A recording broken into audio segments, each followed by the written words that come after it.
Dans cette vidéo, nous allons parler d'apprendre à garder notre paix. La réussite de notre vie et l'accomplissement des plans divins, suivra de près notre capacité à préserver notre paix.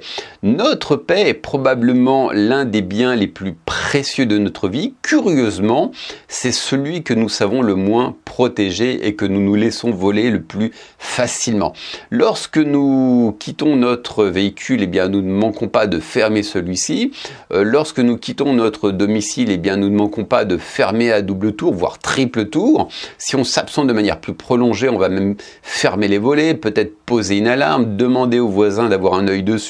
Bref, et curieusement, la chose la plus précieuse de notre vie, notre paix, nous n'avons pas appris à la préserver, à la protéger. Et il y a certaines personnes qui vivent dans un tourment perpétuel. Pour un rien, elles se laissent systématiquement démonter. Elles perdent leur paix extrêmement facilement. Ça peut concerner la plupart du temps des toutes petites choses. Ça peut être un boss qui les énerve, des collègues de bureau qui les énervent, les jouets des gamins qui traînent quand ils rentrent le soir. Ces personnes vivent dans un tourment perpétuel et du coup elles ne sont pas heureuses, elles sont continuellement déprimées, stressées, bref, et ça peut même avoir des répercussions sur leur santé physique à cause de problèmes psychosomatiques. Non, mes amis, nous devons apprendre à préserver notre paix. Nous aurons tous les jours des opportunités de nous laisser démonter, même des personnes qui nous agacent un petit peu.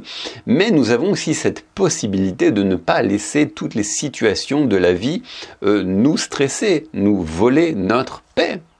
Et certains diront, oui, mais c'est plus fort que moi, c'est dans ma nature.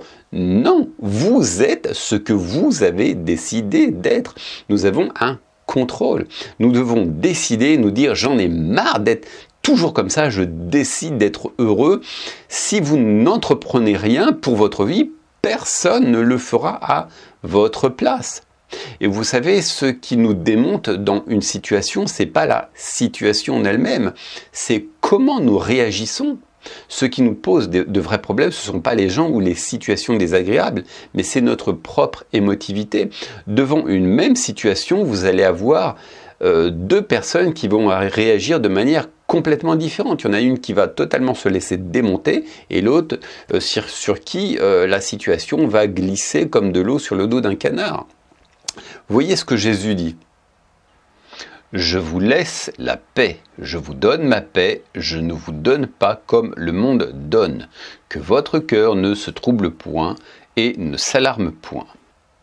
Premièrement, vous remarquerez que Jésus dit qu'il nous a déjà donné cette paix.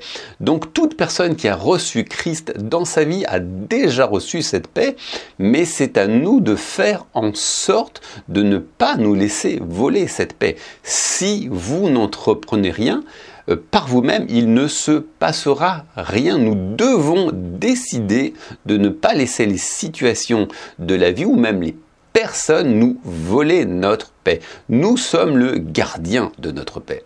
Alors il y a quelques années, je travaillais pour La Poste et j'avais un patron qui était, c'était pas un mauvais gars, mais il avait cette capacité de mettre de la pression sur moi, de mettre du stress.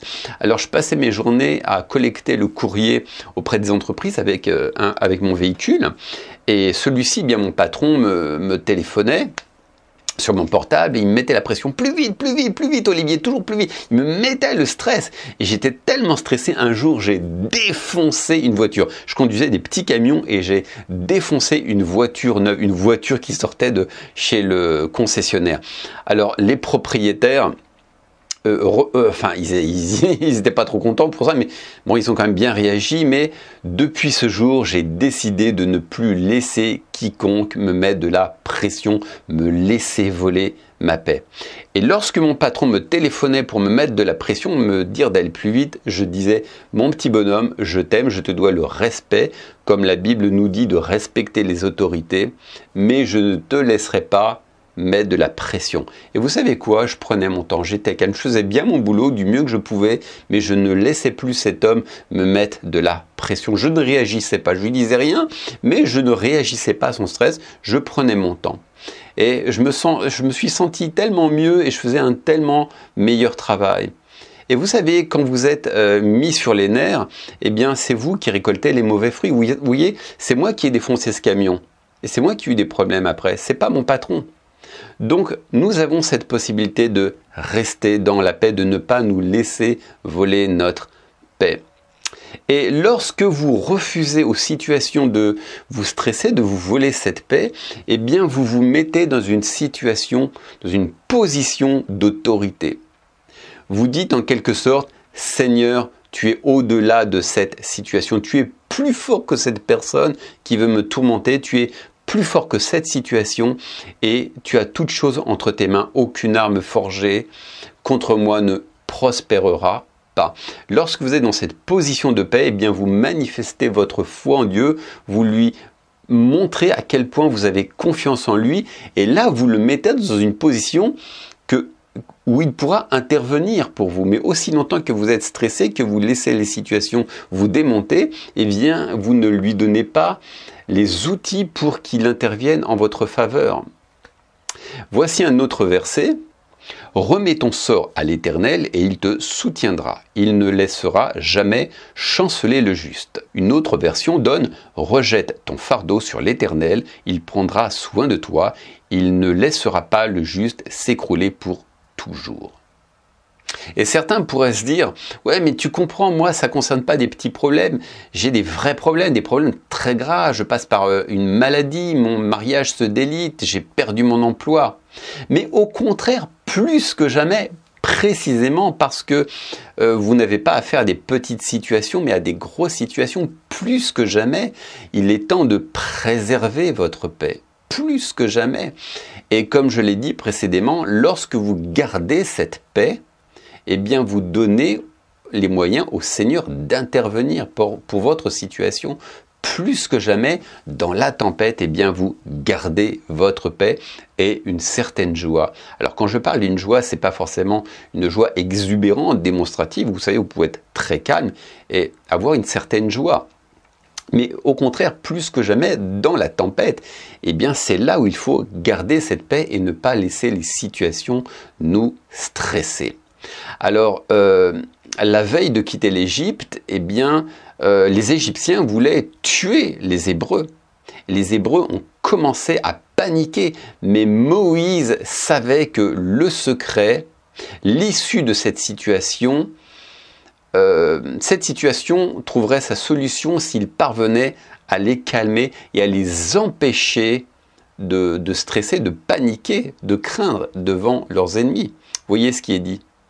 Soyez sans crainte, restez en place et voyez comment l'Éternel va vous sauver aujourd'hui.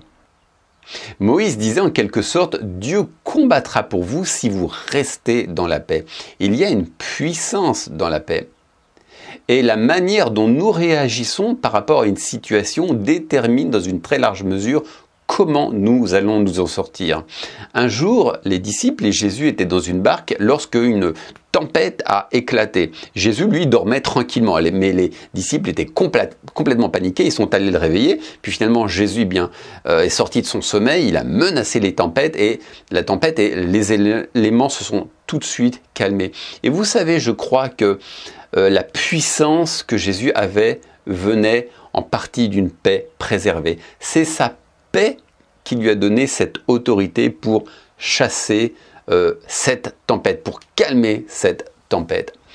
Voilà, c'était tout ce que je voulais partager avec vous aujourd'hui. Donc, apprenez à ne pas être ces chrétiens yo-yo, un jour en haut, un jour en bas, un jour en haut, un jour en bas. Mais ayez de la stabilité dans vos émotions. Ne laissez pas les circonstances, les situations de la vie vous tourmenter, vous stresser. Décidez d'être heureux. Si vous n'entreprenez rien, il ne se passera jamais rien et vous ne trouverez jamais la paix. Donc, la balle est dans votre camp et apprenez à garder votre paix. Sur ce, je vous donne rendez-vous pour la prochaine vidéo. Ciao!